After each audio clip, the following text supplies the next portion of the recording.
Good afternoon, ladies and gentlemen, and welcome to another edition of For the Record, the show that brings you the greatest personalities, the greatest news, and insight into the world that we live in. Today, I have two amazing guests.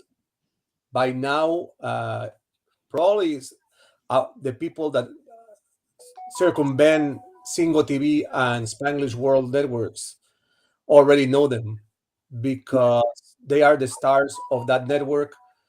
Uh, Miss Veenu Keller and Mr. Chuck Hogan. Welcome to the show, Veenu and Chuck. Oh, thank you for having us, brother. I'm so excited to be here with you all. So, first of all, Veenu, I know that everybody knows you, but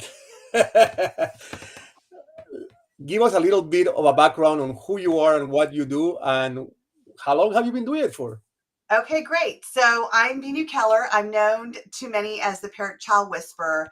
I have created this niche where I work with families, parents, I work with children, I coach both, I coach all to help them to enhance the bond they have with each other. I grew up in a time where I was bullied, I felt alone, I was suicidal, I self harmed, I was in a psych hospital when I was younger.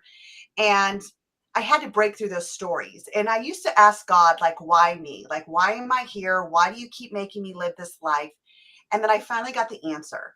When I finally broke through and I started to work with some of these kids, what I realized was I had to go through it to understand them. I had to really experience the life and the misunderstanding, if you would.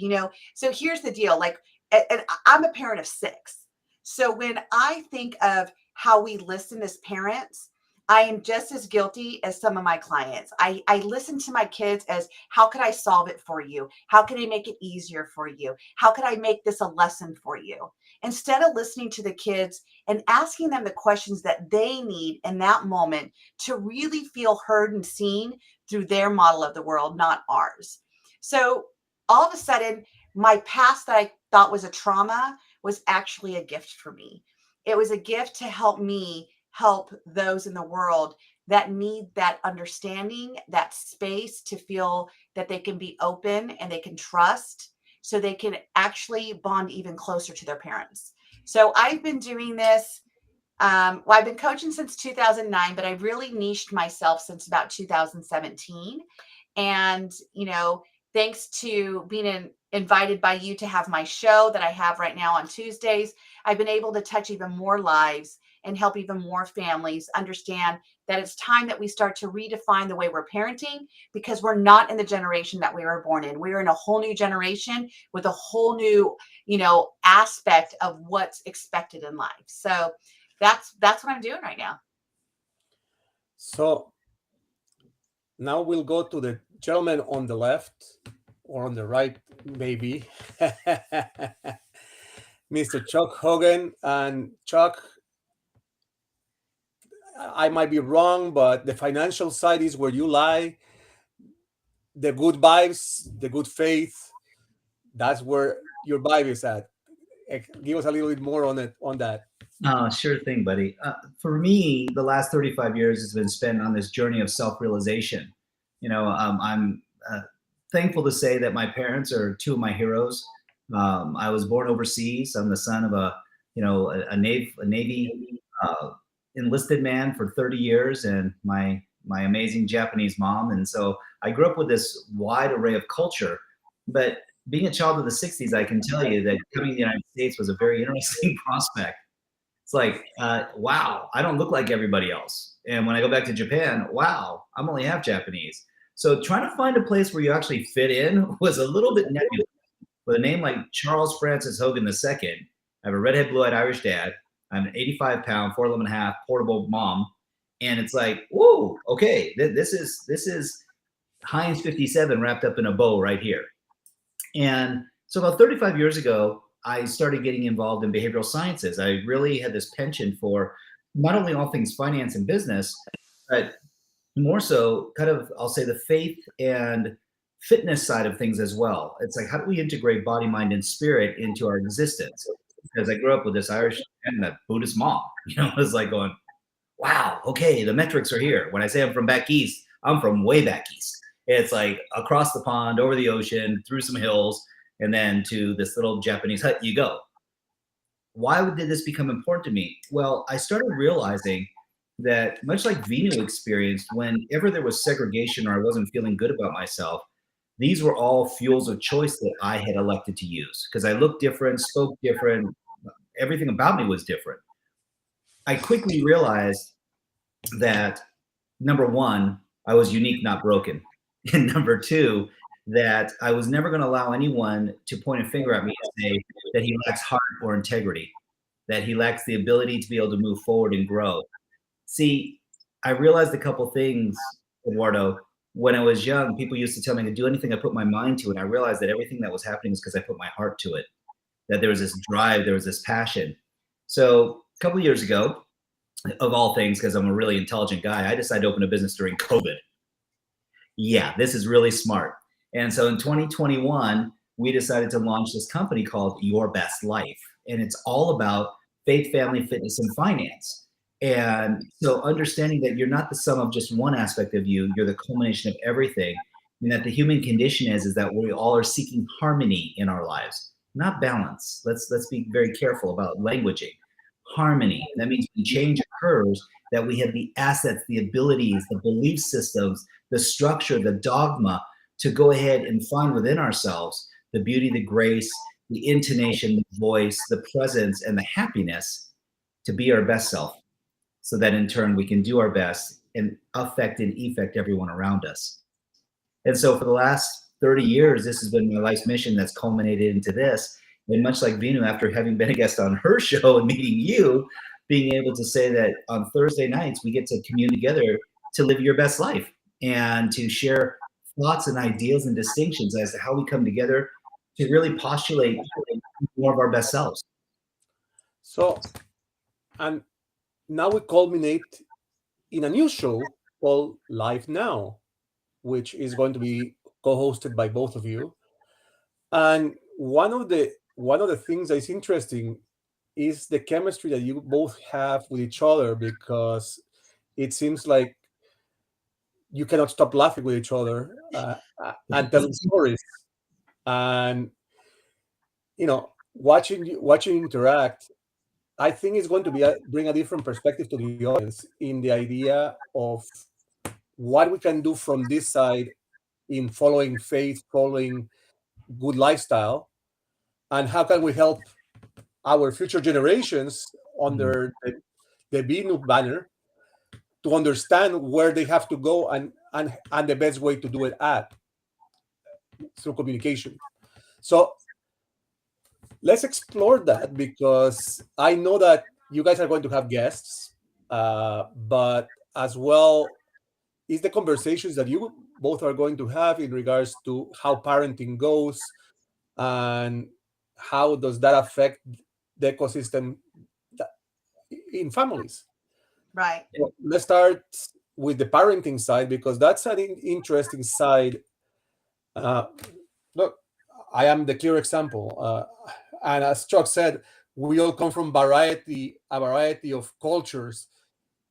I consider myself a Russian salad bar, because I bring the Middle East, I bring Spanish, I bring Russian, Romanian, so to the table. So I am completely different ways in which I was brought up that were completely at odds with each other. So and this is what I'm trying to relate to my kids now. And some of the methodologies that my parents might have used with me probably weren't the best, and I'm trying to do the opposite. But the opposite seems to be just not interacting very well with the current situation, because my kids are 30 years younger than I am, Right. or more. It's funny because I guess I'm the only full breed on the show today, right? So my thing is, I was like, I'm full Indian. I'm the first generation born in the United States. But if you ask ChatGPT definitely wants to keep saying I was born and raised in India, and I so wasn't. So AI needs a little bit of more help with that, because no matter what I put, it wants to put that. But no, I was raised in America. Like Chuck was saying, like I also had that, where do I fit in? Because I'm not American, because I'm brown skin. I mean, I remember at 7 years old being in my garage trying to erase my skin because I wanted to be white, not feeling like I could ever get a boyfriend because all the cute boys were always dating the white girls with the brown or, blonde hair and blue eyes and green eyes. And here I'm brown all the way over. And so, when Chuck and I, you talk about chemistry, and I think what it is with me and Chuck and I met almost 2 decades ago. And I mean, we definitely do not age, by the way, just in case you guys see us. We look exactly the same.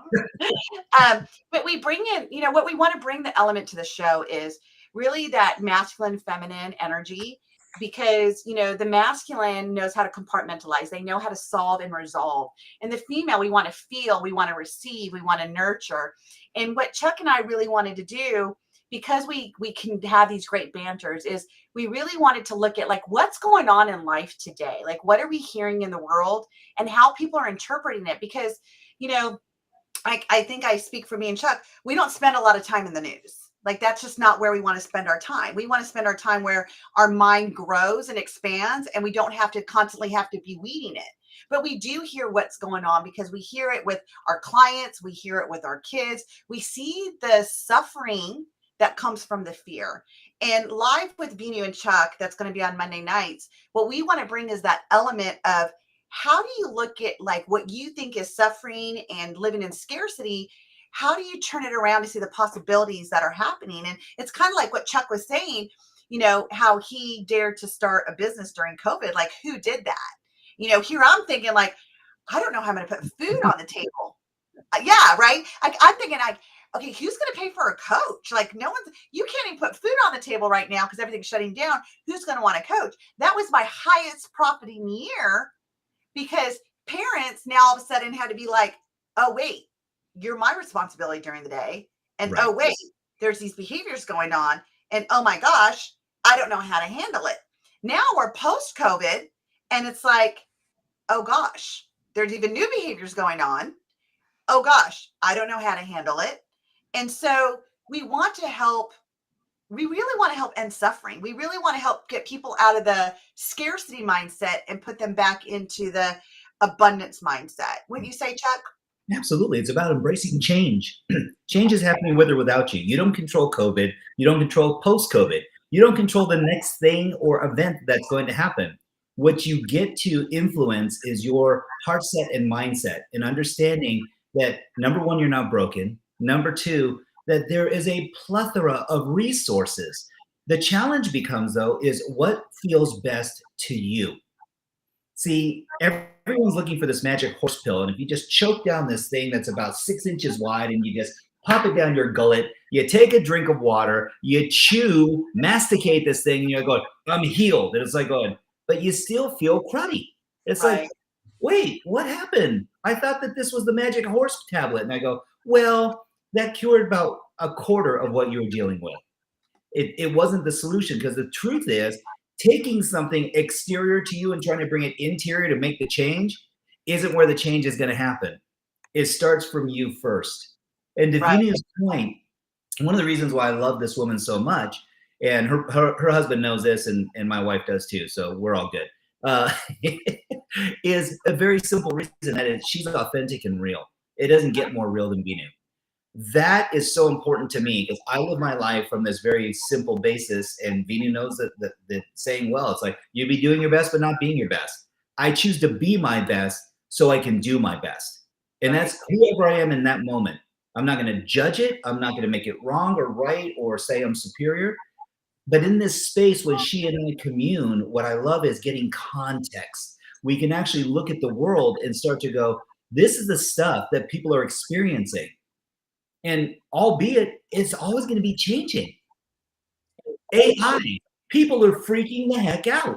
Yeah. And we're going to be obsolete in, they say in 24 months. And I'm like going, well, there's nuances of your industry that may be optimized by AI So how do you make yourself indispensable? How do you become the value system or the artist or the creator that creates synergy? So now people need you, Right. processes need you.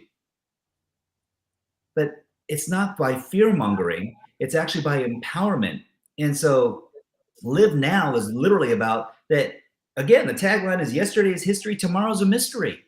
Well, let's embrace the moment now so we can move forward deliberately, but not drive around looking in the rearview mirror and hoping that we get to see the panorama that's around us, because that's a very short-lived life. Right. It's the fastest way to get in an accident, actually. And it's like Chuck was saying, like, even with this whole AI thing, like, this is a great thing, like, stuff we'll be talking about is like the scarcity of it is, oh my gosh, I'm not going to have a job anymore. They're going to have all these like things doing it for me. I'm not going to have the job. So they go into scarcity and they get scared. And here, what I'm going to say is AI doesn't have heart. Yes. AI doesn't have the nurturing. AI may give you the scientific this and how to outline this and how to write this. But what it doesn't have is that feeling. It doesn't know how to live in the moment now. It only knows how to give you facts and writing and grammar and these checks. But what it can't give you is what we have, that human connection. So we want to bring that. We want to tell people, like, yes, how it's like what he said is like, how do you optimize where you're at in your life with AI? So use it for your benefit instead of using it to bring your life down and get in scarcity. Because when we're depleted, that's where we get stressed. And when we get stressed, that's where cancer lives. Yes. It is. Yes. Exactly. Yeah. So guys, how about that for an answer, Eduardo? you guys do it so well. I don't have to work for a living anymore. But so let's talk a little bit more about that, because it's interesting. Because being different makes you unique in this day and age. Everything is about the uniqueness of what someone has that can bring betterment to somebody else or to the world. Yes. And that uniqueness, especially when we are talking in with all that is going on in the media right now, how do you think parents and business people should look at grabbing these unique individuals and bring them to the forefront so that they can help others create? Ooh, love this. I mean, I got like just a one answer. It's like a one statement. And to me, it's ask a better question, get a better answer. So where you focus is what grows. So if you're going to focus on the scarcity of it and what's not happening, that's exactly what's going to grow. But when you ask a better question about like, okay, so this is happening. What can I appreciate about this right now? How can I appreciate this? What about it can I appreciate? When we go into appreciation, we automatically go into that gratitude. We automatically see the greatness of it, not the scarcity of it. And so for me, particularly, any challenge I get, instead of going, oh my gosh, how am I going to do it? I always go to default is what's the opportunity? What's the opportunity here? Even with COVID, it's like there was a hot minute. I was like, oh my gosh, what's going to happen to my life? Because again, if you can't put food on the table, how are you going to pay for a coach? And to my, misunderstanding, I guess it was, my business grew. Chuck created business, you created business, because all of a sudden we change. And it's like, what's the opportunity here? The primary question is, what's amazing about this? Because everything has an opportunity. If progress equals happiness, what feeds progress is possibilities. And there's possibility all around you. It's consistent. It's one of the unique attributes of the human being and the human psyche, if you will. But your mindset comes from your heart set. So if you're not motivated, if you're not feeling nurtured, cared for, philanthropic, charitable, valued, having brevity, a sense of humor, all of a sudden now you become portions of yourself. And here's what we know about the human condition. Anytime you judge any portion of self, even in the uniqueness of how someone perceives themselves, they go, oh, you're special, you're different. And we've grown up in this environment where everybody gets a participation trophy. And Right. it's like, wow, good effort. And I go, oh, you're applauding doings, not being. Because we're looking at the result or the perceived result and going pass or fail. Our education system is predicated on this ideology. In fact, it's kind of strange now because the first thing they used to go, oh, do your own work. I remember going to school, do your own work, be unique, have your own thoughts and ideas. And then the first thing they teach you when you get out of school, collaborate, team build, work together. And it's like, whoa, wait a second, what just happened? Which way am I going to do? Am I going to be by myself or do you want me to work with somebody? So Eduardo, you asked a question. I'm going to give you a very succinct answer. Everyone is already unique. Everyone.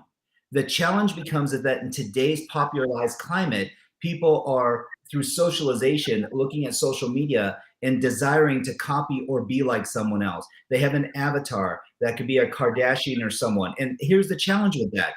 You automatically become physically weaker when you manifest an identity of someone else that is faking it till they make it.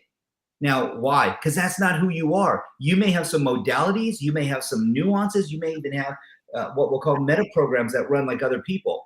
Like, oh, well, they have a great sense of humor. I have a great sense of humor. Great. That's what we'll call an aspirational point where you can actually link together. But then you go, oh, she's blonde hair, blue eyed, and I'm dark skinned and dark haired and really dark eyes. And I go, well, okay. And people go, oh, I can't change. I go, sure I can. I can bleach my skin. I can wear a wig. I can put on contact lenses. And this stuff's happening all the time. Here's the craziest part. If you took a photograph of them under Correllian photography and you actually measured their energy fields as to when they are sleeping and being their full self, you would see this wonderful aura around them. Here's the crazy part. If you see them when they're faking it till they make it, not believing till they achieve, you will actually see a drop in their energy field. They physically become weaker. Physically. So now I am going to bring some controversy to both of you because it's something that has been puzzling me for the last since COVID, really since COVID started. Because as a result of COVID, companies got created. Yes.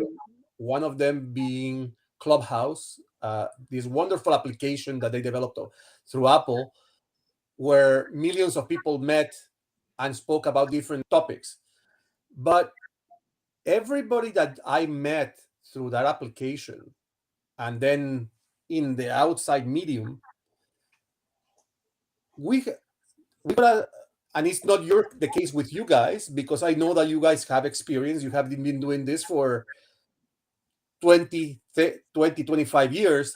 But during COVID, we had an explosion of what we call life mentors and coaches.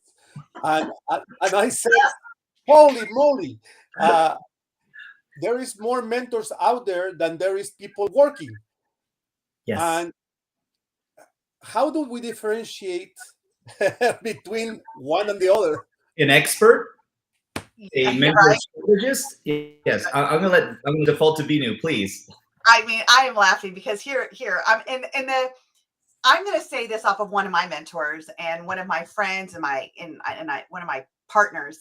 Joseph McClendon III says, "We don't coach theory."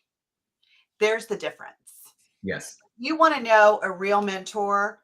A mentor's been there. Like I can coach someone how to make money, but I would never say, oh, I'm going to coach you on how to make $1 million because I haven't made $1 million. So who am I to say that? I'm not going to, if I'm in the middle of a divorce, I'm not going to coach you on how to have the best relationship.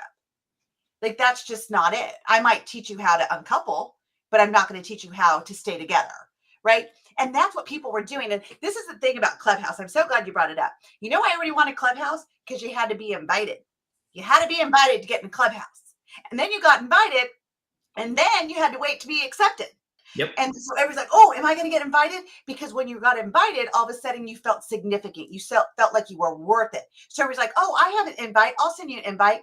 So I was one of those people that jumped on it. I'm like, I wanted to feel my own significance in it. I got my invite. I got on and I did nothing with it. Nothing. I don't even hear about Clubhouse anymore. I'm sure people are on it. People talk on it. But here's the problem. Like you said, people started giving advice to people stating that they're the expert in this and the expert in that. And all of a sudden, the word expert has no more meaning. The word mentor had no more meaning. The word coach. And this is when everybody's like, oh, I need to be something besides a coach. I need to be something besides this. But guess what? When I'm looking for a coach, I'm not, oh, what's a creative word someone's going to use today? Peak performance specialist. So they're not Googling that. They're Googling behavioral coach. They're Googling financial coach. They're Googling, financial mentor. They're still using those words. So here's what sets us apart are the people who don't do it through theory. They've lived it. They have experience in it. They've been educated in it. I mean, Chuck and I met on a different platform. Him and I have had several mentors that were the same. And we met, like I said, almost 2 decades ago. But we met as students. Yes. We were students together. We were hungry to grow. The reason why Chuck and I are brother and sister, it's because our mindset, it's because we're still hungry to grow. We don't act like we know it all because the first time we do, we stop the learning process. And we don't want that. We want to bring to you and our listeners and, everyone all over the world that there are opportunities when you allow your brain to open and grow. And that's what we're here to do. And we're here to model that for you. So that's what I have to say about the whole Clubhouse mentoring stuff and everything. So on to you, Chet. No, I found Clubhouse confusing, to be quite frank. I was invited on by some pretty high level folks. And they said, hey, we've heard you speak. We've seen you on stage. Please come on. And it's like, okay, but now there's no video. It's all audio. And I'm like, well, the number one modality with which most people communicate first, at least in North America, 98% is visual first. It's auditory and kinesthetic second. But what we started finding was there were a lot of people who had the gift of gab. And then there's some people who thought they had the gift of gab. And you're like listening to them and going, I'm confused and perplexed by like the conflict within the last 2 statements they just made. And it's like, are they refuting themselves? Okay. I was like, almost like, hey, you were right. No, you weren't. I'm like, it's the same person talking to themselves. It's like, okay, this is really strange. The second part is that it lacked moderation. And so when I started to hear people talking over one another or people who felt that they knew more than someone else, they would just chime in. And I was like, wow, this is actually quite rude in some ways. I love open forums. I love when people can speak. I said, but there needs to be a level of distinction in curriculum as well as a level of respect. And when left to their own devices, those people in a disc model that are uber high D, they have a tendency to Shanghai the conversation. Yet they're the ones most ill-equipped with the data. Those are the C's and S's. And then we have the influencers who just want to make peace with everybody. And so it's like watching these distinctions of how people were engaging, Eduardo. And Veenu, I mean, I can only imagine she heard and saw this the same way I did. I stopped doing them for one simple reason. There was a lack of respect, one. And number two, there was no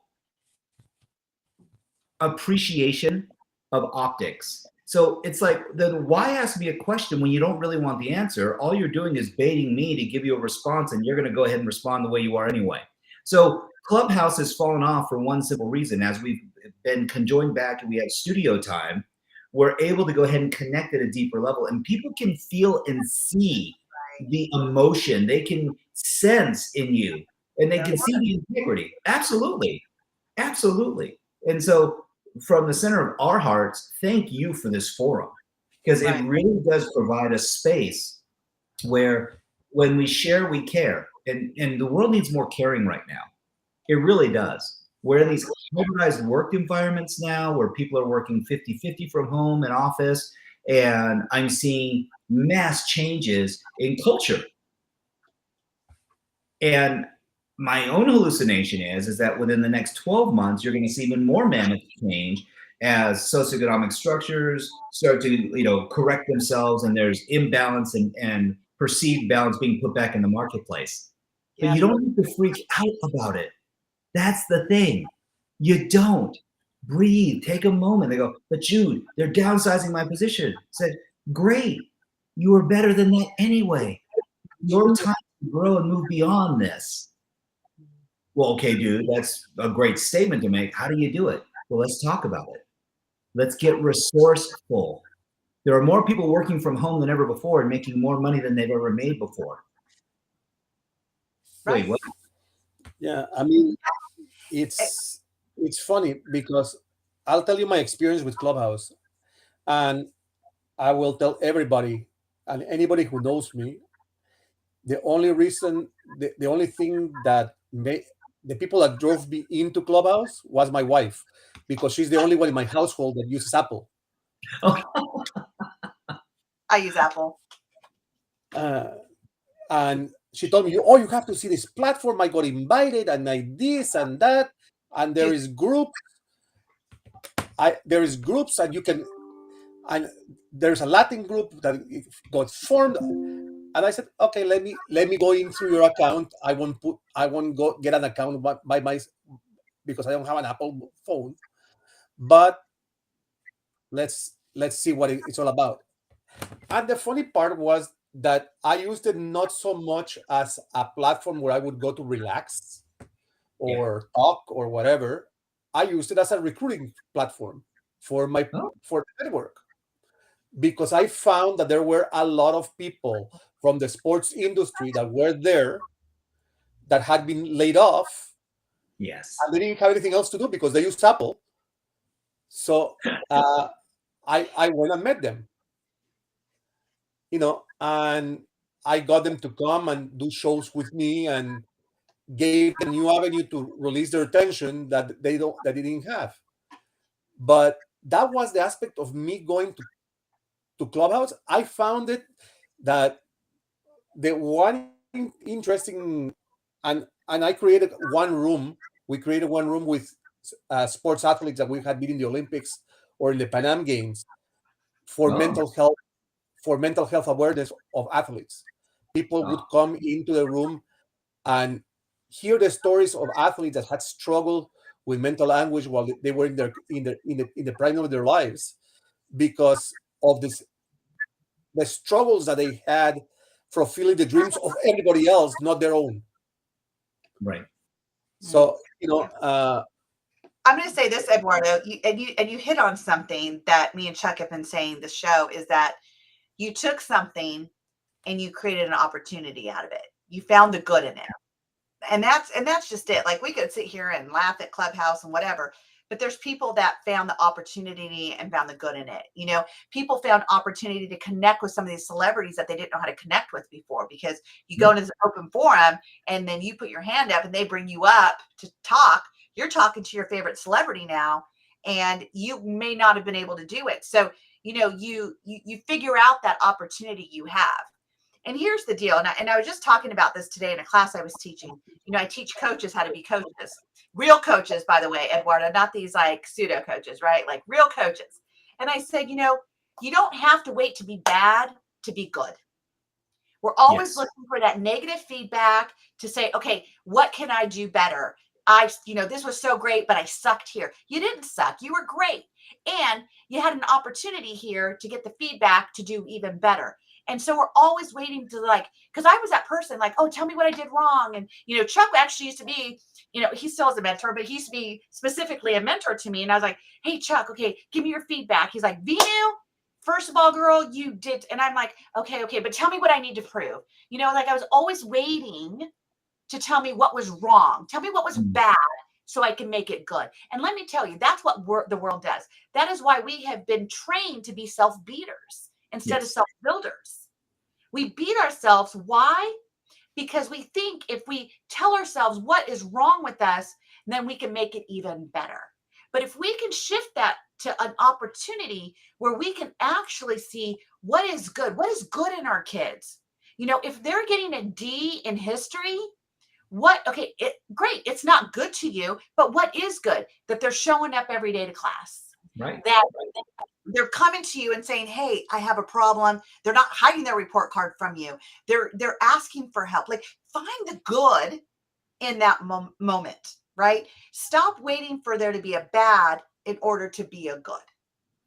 Yeah, because it's not yin and yang. It really isn't. And one thing with Clubhouse, and I'll get off Clubhouse after this, is that I found that it propagated a huge level of imposter syndrome, where people were faking it till they make it. They were just like, I'd hear people quoting phrase and verse, like the Bible or Tony Robbins or Jim Rohn or Franklin Covey or Ed Milet. I mean, I could go on and on and on. There are people who literally are reading and going, yeah, and they weren't giving credit to source either.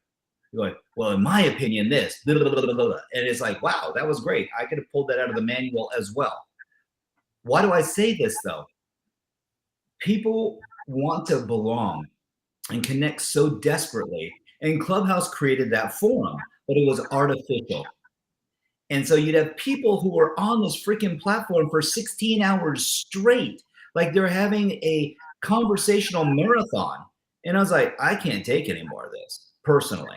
But to Veenu's point, there were so many people, they were just so desperate to have some form of connection that they'll start to sacrifice their own values and rules. Correct. What they're really seeking is love, passion, more deep intimacy. But they're like, hey, at least I'm out there. At least I'm putting my someone's hearing my voice. Someone's giving me an attaboy or an attagirl. I go, well, yeah, it's all external, right? It's all coming at you. Hey, that was a great point. Hey, I appreciate what you said. Hey, and it's like, great. But did you appreciate yourself? Because in some instances, you're just you're reading something off a page and then taking credit for it. I go, plagiarism doesn't give you strength.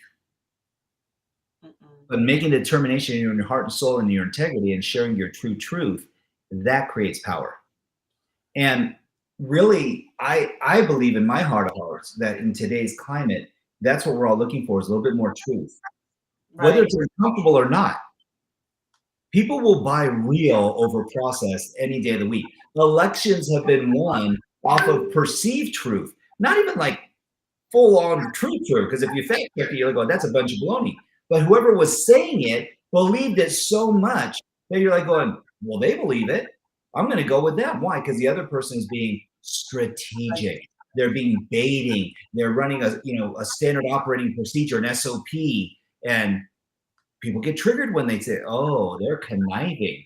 Oh, they're a silver-tongued devil, city slicker that speaks fast. And you're like going, well, I can slow my speech down and make it simple so we all get it. And I'm going, see, I can trust him. He speaks just like I do. Mm-hmm. We're looking for a connection. We're hungry for it.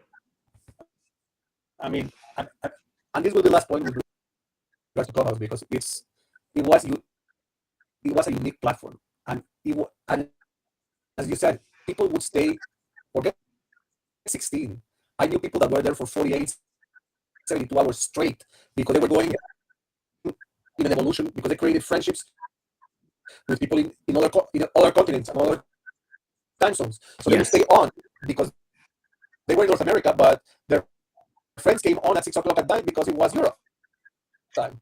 And and it was so insane that you would see this people rotating. There was one group, a Spanish group, that was called Overnighters. The Overnighters group, and their logo was the symbol of Dracula, because it was that they actually took shifts, so people would go to sleep. Right, because they didn't want to lose their spot in the dialogue, so they would tag team with people. And I'm like going, okay, first of all, if you're up for 24 hours, how articulate are you? Right. How triggered could you be by someone giving a response to you? And this is what I started finding was happening. They're like, oh, we've had this marathon. It's been 72 hours. And I'm like, what? Well, first of all, because I don't hear a shower running anywhere near the vicinity of any of y'all that have been on here for 72 hours. I don't know if you, I was like, I hope you have a whole lot of Febreze and Old Spice and water, and you've been taking protein bars, because it's like, how are you taking care of yourself? And this is the point. People were so starved for connection, right, that they would do anything, and thank goodness they weren't on camera, because I don't need to see that. And so that's the thing that we've started noticing now with Zoom platforms or video platforms. Veenu and I have been part of virtual events for the last couple years, and you can't unsee certain things. No. There are certain things you're like, please have an avatar, please have a Right. screensaver, please have the blurred filter on. Oh my goodness, no, you don't. Please turn on the camera when you stand up and you have no pants on. Or you've gotten out of the shower. Right. Oh, hello. Yeah, we've seen a lot. We've seen a lot. But I think to Chuck's point is that people want connection. It's what AI is not going to bring. It's not what, I was like, even talking to somebody yesterday on a coaching call, and I was like, to think years ago, I did my coaching calls by phone. Yes. Like I couldn't even fathom doing a coaching call by phone now. Like when I got clients that are like, hey, I can't get on Zoom. Can we do it over the phone? I said, I mean, if you want to, I feel like we're going to kind of waste a session if we do, but if that's what you want, I'll give it to you. But I call them through Zoom so I can at least see myself talk, I guess, because I feel more connected just having a visual. It's like what you said. It's that visual, feeling in it's the projecting energy. Right? energy. It is. It's all energetic. Yeah. I mean, energy precedes you before any dialogue or conversation. The Right. challenge becomes, and one of the things I've become so adverse to is people just messaging. They're like text message. I'd rather get an audio message through text at this point because at least I get to hear their voice.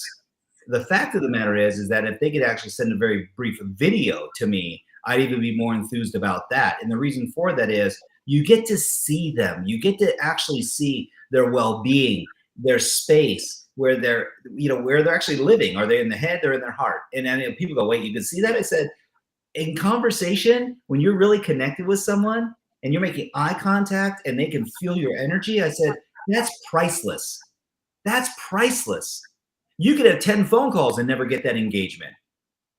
There are people who can just look at you and you're like, wow, it's like they're piercing me. And it's like, why? Because they have the ability of being able to emote and emit energy through the screen to you.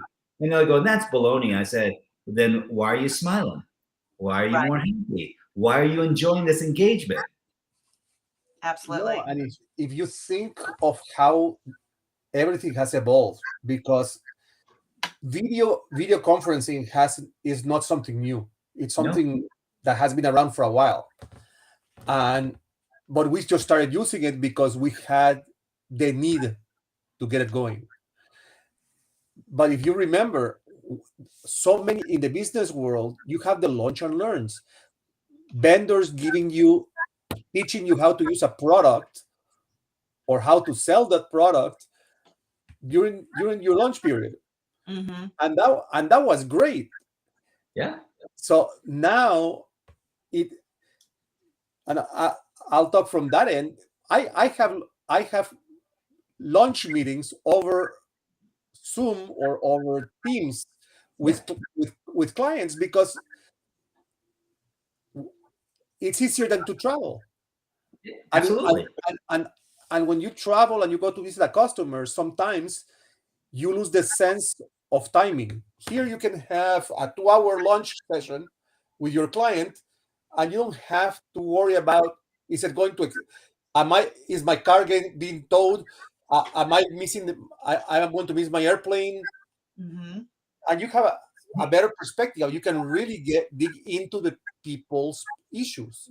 Are they gluten-free, dairy-free, kosher, no pork, pescatarian? And people go, what? I go, I've done virtual presentations where literally I've just had Uber Eats deliver whatever food they ordered. I pay for it. They're sitting there and I'm on an office call with 14 different offices simultaneously. Chuck, I want to be on your call then, and I'll just tell you what I want you to send to my house for Uber Eats. And since we're going to be doing this Monday at 8, like, you want to get dinner?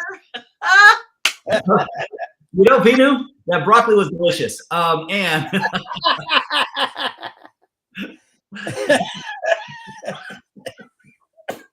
but it's what we started finding was there's a level of appreciation because they're getting information, they're getting refueled at the same time. And I'm literally in 14 of their offices, which when can you do that? It's like, I couldn't physically visit 14 offices. It would take me 2 weeks. It'd be an office a day because they're in 14 different cities. And I was like, but I can do this all now. But here's the deal. And this is the most imperative part of this entire sequence of this conversation. The value that's created by identifying what their needs are. Correct. I see so many people just go into a dialogue. They love hearing themselves talk. They go into a monologue about this is what we do, this is our stuff, and no one thinks their baby's ugly. I mean, okay. I get it. And I would go, what part of the baby is most important to you in this process? I'm like, I get it. You're a diaper manufacturer. That's what's most important to you. It could be shampoo if that's the product for you. It could be baby wipes. It could be swaddles. It could be pacifiers. It could be zinc oxide rub for their tushies. The point of being is wherever the pain points are, right. When you can deliver solutions, and now amongst 14 offices, they're coalescing and going, you know what? We had the exact same question. We had the exact same. It's like, wow, this is really cool. Because now you're being deliberate. And what it shows is not only preparedness, professionalism, but it actually shows a caring heart. You took enough time to ask Veenu, and it goes back to the beginning of this conversation, very poignant, clear, concise, clarifying questions, so that way you could identify where the value is. Right. So, guys, we are coming almost closing to the end of the show. Can you imagine that we have been for 50 minutes on the air? Like, oh my gosh, we're almost done. Like, what happened? We lost time. So you said we're having a 2-hour show on Monday? We can do a 2-hour show. I have no problem. I'll give you all the time in the world. Chuck. Yeah, no, thank you, Chuck. No, I was gonna say Veenu might be tired of me at that point, and she's like going, "We need an intermission." I'm gonna be honest. Like Chuck and I will get on a call, and he's like, "Veenu, you got 5 minutes?" And I already know it's gonna be like an hour and a half phone call. It's so embarrassing. Like, it's so funny. Like every time, my husband will be like, "Okay, we have to do this," and I'm like, "I just need 5 minutes." He's like, "Who are you talking to?" I'm like, "Chuck." He's like, "You mean you need 2 hours and 5 minutes?" I'm like, "Oh, maybe." But that's the beauty of our friendship. You know, you asked that. I think it was your second question, like how in sync we are with each other. It's because we don't look at a time. We don't look at feeling rushed. We're just very present with each other when we come together. And that's what we want to offer the listeners. We want to be very present with you guys. We want to talk about what is happening now in our lives. Like, we want to live now. We want to discover tomorrow, being that mystery together and being prepared for it and seeing it through different eyes. Like, we want to get the world out of the suffering. We want to get the world out of living in scarcity. And I think that's probably the biggest topic that Chuck and I talk about all the time when we're bringing up things. It's like Chuck always says, and you know why? That's his thing. You know why? Because they're always living in scarcity. I'm like, yes, Chuck, they are. You know, and what we want is we want people to be able to be the best them so they can live the best life. Because as Chuck says, you can live the best life and you're not being the best you. But when you are the best you live the best life. That's awesome, guys. So let's reiterate to our audience. Live now with Chuck, with Veenu and Chuck. Let's put the lady first. Of course. And every single Monday, 7 p.m. on Single TV's channel 249 and 250 on the Spanglish World Networks and her networks. I just want to correct that. It's 7 p.m. Central Time. It's 8 p.m. Eastern Time. No, it's 7 p.m. Eastern, 6 p.m. Central. Just watch our Facebook because we will be tuning in to let you guys know the right time to join us on Monday. We promise. Give me 2 seconds. I will verify that with you. Oh, you are right. You are right. It's 8 Wait. Can you say that one more time? I don't hear that enough from my husband. 8 p.m. fun together. 8 p.m. I mean, 8 p.m. Eastern, 7 p.m. Central Time, 5 p.m. Pacific. And it's going to be a great start to a new show from the two best people we have on the network. So it can just be magic. So I want to remind all our audience that this show can also be heard across the Spanish World Network's radio network and it's affiliated on social media. Remember to go to our website on SpanishWorld.ca for all the news and programming. And because I am so new at doing this, because I haven't done a show for so long, I want to remind everybody that Single TV can be acquired through Amazon Fire and Amazon Fire TV, Roku, Google Sticks, Google Chrome, and on all iOS and Android stores. Please go there, leave us a comment and a rating. We would love to hear what you think of our shows. And until Monday, when these two people will be on the air with Live Now with Veenu and Chuck, this has been Eduardo Harari for the for the record. And until next week, thank you very much and have a great weekend. Thank you, brother.